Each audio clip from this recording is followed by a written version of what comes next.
Okay, so you know how we're always trying to learn more, right? Like always reading and listening to new stuff, taking in all this information, but it can feel like so much, you know? Yeah, absolutely. It's like drinking from a fire hose sometimes. We're constantly bombarded with articles and podcasts and courses, and it's tough to keep up. Totally. It makes you wonder how much of it we actually retain, right? Like, Yeah. how often do we actually remember that one perfect insight from a book when we actually need it months later? Right. It's a real challenge. And that's why I think this idea of building a second brain is so fascinating. That's exactly what we're diving into today. This idea comes from Tiago Forte's work, and it's not just about taking more notes, it's about building a whole system for how we handle knowledge. It's about having a place where you can actually find that past insight, in seconds, a place where you can organize your learning to actually help you with your current projects. And even capture your best thinking, so you're building on it instead of starting from scratch every time. Exactly. Yeah. And it's not just about being more productive either. This system can help you see connections between ideas from different parts of your life, which can lead to a much richer understanding of the world. And ultimately, a more intentional way of living, too. Yeah, I think so. Mm. It's about creating a system that you can rely on so you can actually share your thoughts and your work with confidence. Imagine being able to just disconnect from work, knowing that all those important details are taken care of. And that's a huge one, right? I mean, for people like us who are always trying to learn and grow, it's about getting that mental energy back. Less time searching for stuff means more time for the good stuff, the creative work. Right. Forte talks about technology as a bicycle for the mind, which I love. Just like a bike helps you go farther physically, a good knowledge system helps you do more mentally. Makes sense. So what exactly is this second brain thing? Well, at its core, it's a digital archive, a place where you store your most valuable memories, ideas, knowledge. Forte describes it as a personal library in your pocket. I like that. And it seems like a lot of people are talking about this. Oh yeah, you've probably come across similar ideas with different names like personal cloud, field notes, even those old school commonplace books. Right, right. But they all point to the same thing, which is this need to manage our own knowledge effectively. And I think that's important for everyone, not just a certain type of person. Totally. Whether you're a student doing research or an entrepreneur starting a business or just trying to get ahead in your career, knowing how to handle all this information is becoming crucial. Yeah, for sure. Those who can master this flow of information, they're going to be the ones who are empowered. If you're still relying just on your own memory, it's easy to feel overwhelmed. Yeah, definitely. So this isn't just theory, right? Forte's system is based on how real people work, people who are highly effective creators. Exactly. And on research into how technology can actually make us smarter. He's been teaching this to thousands of people, so it's been tested and refined in the real world. That's reassuring. So for someone like me, what's the big takeaway? What's the benefit of all this? Well, I think it's about unlocking your potential. Having that support system when your memory fails, which, so let's face it, it does happen. No, all the time. And it's about being able to learn and create more, but with less effort and less stress. I like the sound of that.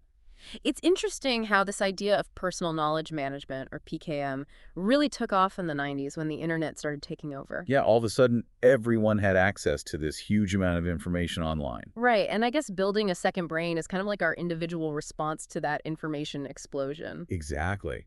And I think it's fascinating how Forte's system wasn't some big academic idea. It came from his own personal experience. Tell me about it.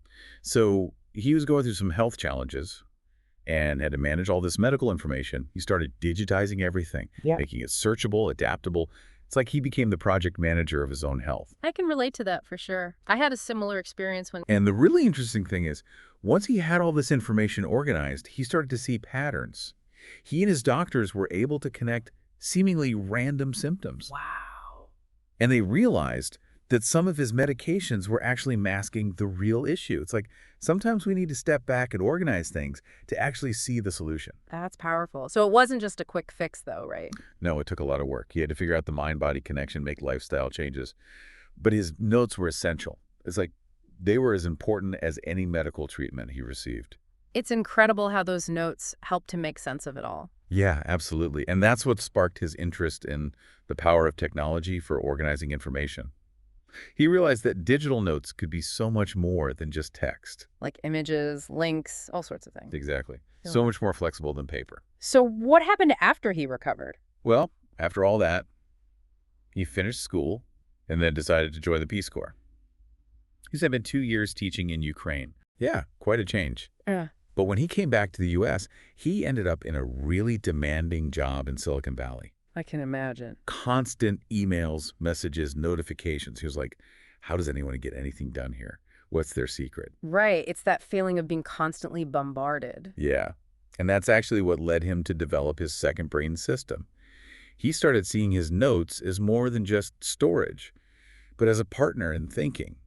It could help him remember things, guide him, even spark new ideas. That's so cool. And his colleagues noticed, right? Oh, yeah. They were intrigued. They saw how he was using all these productivity tools in a really intentional way, not just randomly, like a lot of people do. Right, right. So he decided to start sharing his system. He called it Second Brain, started blogging about it. And it took off. It did. He got featured in big publications, and an article he wrote about digital note-taking and creativity went viral.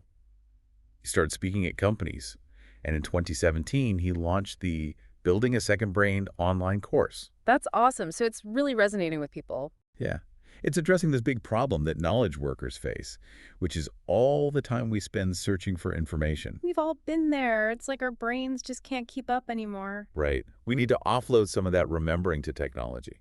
And actually, this idea of externalizing knowledge has been around for ages. Think about those old commonplace books. Yeah, where people would write down quotes and ideas from their reading. Exactly. They were basically early versions of the second brain. So it's this age-old need to capture what we learn and make sense of it. Totally. And in a way, all the technology we use is already extending our minds. Like our calendar apps, smartphones, cloud storage. Yeah, they're all part of this extended mind. Yeah. But to really see how powerful a second brain can be, it helps to imagine the opposite. Forte talks about this woman, Nina, who's constantly overwhelmed with thoughts, distractions. Oh, man, I know that feeling. Right. She's surrounded by information but can't focus or get things done. And she's frustrated because she knows she has all this potential. It's like that feeling of being stuck, right? And it happens to all of us. Think about all the great ideas we come up with that just get lost in emails or messy files. Totally. But Forte says we've reached a point where technology is good enough to actually integrate with our brains and make this extended mind a reality. That's exciting. And it's interesting how even in those big scientific discoveries, they still relied on physical stuff, like models and notes. Yeah, it shows how connected we are to the physical world. Yeah. And even though digital notes are virtual, we can still interact with them visually.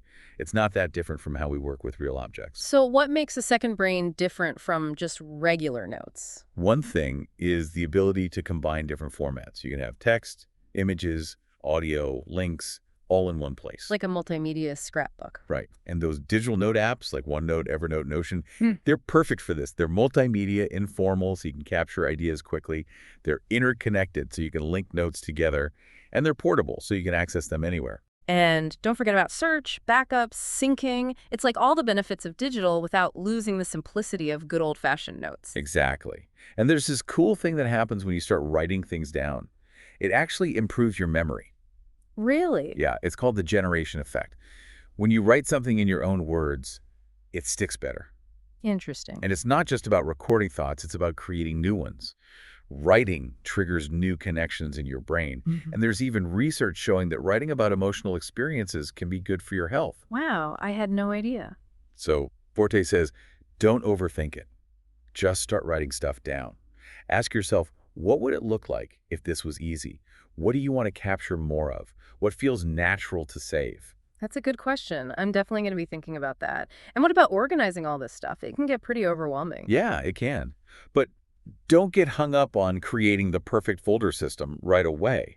Forte tells this great story about the choreographer Twyla Tharp. Oh, I love her work. So for each project, she gets a file box and just starts throwing everything related to that project in there. Notes, clippings, whatever. And that's it, just a box. Well, she writes her goal for the project on a slip of paper and puts it in the box. That's her starting point. That's so simple, but it makes sense. It's about having a dedicated space for your ideas to live. And when it comes to the digital world, Forte suggests using the PA's array system. Okay, tell me about PRA. So it stands for projects, areas, resources, and archives. Projects are short-term things with a deadline. Areas are your ongoing responsibilities, like your work or your health. Resources are things you're interested in for the future. And archives are for stuff that's inactive. So it's all about organizing based on what you're doing right now. Exactly. It's designed for action. And it's flexible because our priorities change over time. Forte has this funny story about teaching people to use Macs at an Apple store. I'm curious. So first, he was trying to get them to organize their files perfectly. But then he realized they just wanted to do stuff, like make videos or build websites. Right. The organization is just a means to an end. Exactly. It's about creating, not just organizing. That's a good reminder. So what's the best way to get started with PRA? Just start simple. Create some folders for your current projects in your Notes app and start putting stuff in there. Don't worry about making it perfect. Okay, got it. And this reminds me of something. You know how Francis Ford Coppola made The Godfather? Oh, He had this binder where he'd cut and paste pages from the book, add his own notes, inspiration for scenes. That was his most important tool. wow. That's amazing. It shows how, even in creative fields like filmmaking, it's all about collecting and refining your source material. Exactly. And that brings us to the next step in the code method, which is distill. Right. So distilling is about getting to the essence of your notes, making them super valuable for the future, even if you don't know how you'll use them yet. Kind of like future-proofing your knowledge. I like that. It's about making those insights last. And Forte has this technique called progressive summarization. Okay, break that down for me. So it's like layers. First, you just save the best parts of your source material into a new note. Simple enough. Then you reread those excerpts and bold the main points. Got it. And finally, you go through the bolded parts and highlight the absolute gems, the most surprising or insightful sentences. So each layer gets more and more focused. Exactly. The idea is that when you need this information later, you can quickly grasp it. Like Forte was on a panel discussion and was able to pull up a distilled note right there on the spot. That's impressive. And this works for all kinds of stuff, not just text. You can apply it to articles, videos, anything. He gives an example of saving a paragraph about Google's hiring practices and using those insights later for a marketing campaign. Cool. It's like you're building this library of wisdom that you can pull from whenever you need it. Exactly. And it's funny, Forte compares this to Picasso's bull drawings. Oh, yeah. He would keep simplifying the bull, removing details, until he got to the essential form. Or, like Ken Burns, the documentary filmmaker, he goes through hours of footage and uses only a tiny fraction in the final film. It's like extreme editing. Right. It's all about distilling. And he warns against some common mistakes people make, like highlighting way too much or not being selective enough with bolding. The key is to be intuitive, to use that SURP criteria. Surprising, useful, resonant, personal. So basically just highlight what really jumps out at you. Yeah, exactly. And this skill of distilling is helpful for everyday communication too. Yeah. Being concise and to the point makes you a better communicator, a better leader. That's a good point. So all this distilling, it's really for our future selves, right? Exactly. It might feel like work now, but it pays off later. It's like you're doing the research in advance, so you're ready when that moment of inspiration hits. I can get behind that. And what about presentation? Does that matter? Oh yeah, for sure. Using headings, breaks, highlights, it all helps make the information more digestible. Makes sense. Okay, so we've captured, we've organized, we've distilled. What's the final step? Expression. This is where it all comes together. And Forte has this idea that all creative work is basically remixing. It's about taking existing ideas and combining them in new ways. I like that. And he talks about intermediate packets, which are basically reusable chunks of work, like presentation slides, meeting notes, answers to FAQs. So instead of starting from scratch every time, you have these building blocks ready to go. Right. It makes you more efficient, the quality is better, and it's easier to be consistent. That sounds super valuable. It is. And once you have a good collection of these packets, expressing your ideas becomes much easier. And over time, this has a big impact, right? Absolutely. Think about your career, your business, even your personal life. It's about reducing uncertainty, stress, and wasted time. Powerful stuff. So when it comes to finding information in our second brain, we can search or browse, right? Exactly. Searching is great when you know what you're looking for. But browsing through your PRA folders can also be really helpful. You might stumble upon connections you didn't even realize were there. So how does this actually play out in the real world? Well, Forte talks about 3 stages of expression. The first is just being able to remember things when you need them. Basic, but essential. Right. He gives the example of someone who finally understood cryptocurrency, thanks to his second brain. I need to get on that. The second stage is connecting ideas. telling a bigger story. There's this pastor who uses his second brain to create really meaningful memorial services. Wow, that's beautiful. It's about connecting the dots for other people. And the final stage is remixing those intermediate packets. Like taking those building blocks and making something entirely new. Right. And it's important to get feedback, to collaborate with others. That's how you find those really valuable insights. And it all goes back to that idea that everything is a remix, right? Exactly. There's this shift that happens when you start seeing your work as these separate assets that can be combined and recombined. And Forte quotes Giambattista Vico, who said, "We only know what we make." Deep. It means that real understanding comes from doing, from creating. Don't wait until you feel ready. Just start putting your ideas out there. I love that. So this process of expression, it involves both divergence and convergence, right? Exactly. Divergence is about gathering ideas, and convergence is about bringing them together. Capture and organize are more divergent, while distill and express are more convergent. And convergence can be tough. They can be. So Forte gives us 3 strategies. First, the archipelago of ideas. It's about starting with a lot of notes and creating an outline by selecting and sequencing them. Like creating a map from your islands of ideas. Right. Then there's the Hemingway Bridge. Spend the last few minutes of your work session writing down your next steps or open questions to create momentum for the next session. So you're always leaving yourself a trail to follow. And finally, dialing down the scope. It's about reducing the size of your project to make sure you actually finish it. So don't be afraid to cut things out or postpone them. Exactly. And Forte talks about his own experience remodeling his garage into a studio. He had to use all these strategies to get it done. It's a good reminder that even the experts have to work at this. For sure. And he brings up this idea of mise en place, Yeah. which is a French term chefs use. Like everything in its place. Yeah. It's about having everything prepared and organized beforehand so you can focus on the actual cooking. So it's like creating an external brain for your work? Exactly. And Forte suggests creating checklists for starting and finishing projects and doing regular reviews to keep your second brain up to date. Okay, that sounds like a lot to keep track of. But remember, move quickly and touch lightly. Don't get bogged down in the details. An imperfect system that you use is better than a perfect system that you don't. Words to live by. And it sounds like a mindset is more important than the specific tools, right? Absolutely. It's about shifting to a mindset of abundance, of trusting your second brain to remember things for you. Letting go of that need to hoard everything. And remember, the purpose of knowledge is to be shared. It becomes more valuable when we share it with others. That's a great reminder. He also talks about this idea of tacit knowledge, which is the stuff we learn from experience. That's where humans still outperform machines, and your second brain can help you capture that. So even our intuition and gut feelings can be part of the system. Yeah, for sure. And Forte himself uses writing as a way to process his experiences and share what he's learned. So building a second brain is an ongoing journey.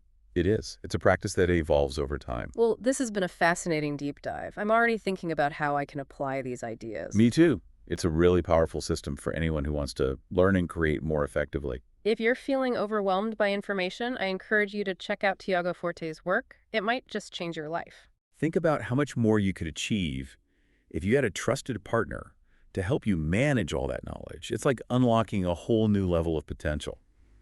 And with that, we'll wrap up this deep dive. Thanks for joining us. As always, it's been a pleasure. And if you want to learn more, be sure to check out buildingasecondbrain.com for additional resources and a bonus chapter on tagging. Until next time, happy learning.